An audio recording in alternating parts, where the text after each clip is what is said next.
यरदाल सरगुन की कुर्बानी, यही चाहते हो ना तुम? अक्लमंद हो तुम। जब मरियम ये जानेगी कि यरदाल सरगुन ने उसके बाप का कत्ल करवाया तो उसके बेटे शावेज के बारे में सोचेगी भी नहीं, बल्कि उसकी शक्ल तक नहीं देखेगी।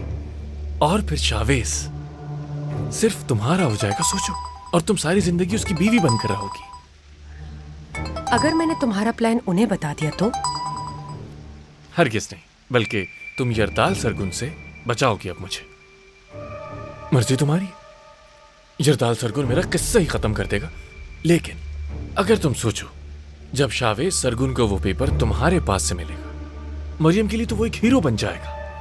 हर जगह तुम्हारी ही खबरें होंगी। इस साल की सबसे बड़ी शादी होने से पहले ही टूट गई।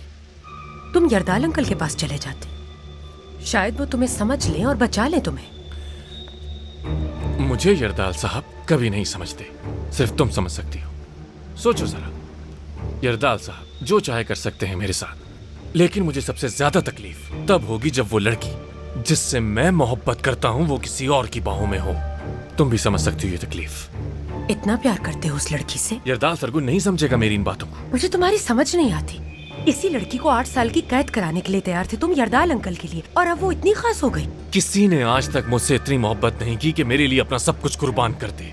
मरियम ने दिया मुझे वो प्यार। इतनी तो मुझे खुद से मोहब्बत नहीं जितनी उसने की। जानती भी हो इस एहसास को, जैसे दुनिया फतह कर सकता हूं।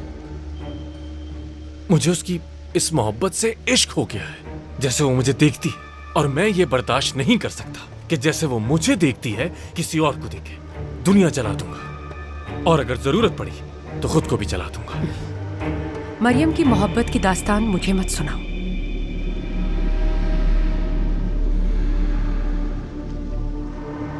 वो मेरी उस पुरानी बेगुनाह जिंदगी की वाहिद निशानी बची है मेरे पास। वो मेरी है, मेरी थी और मेरी ही रहेगी।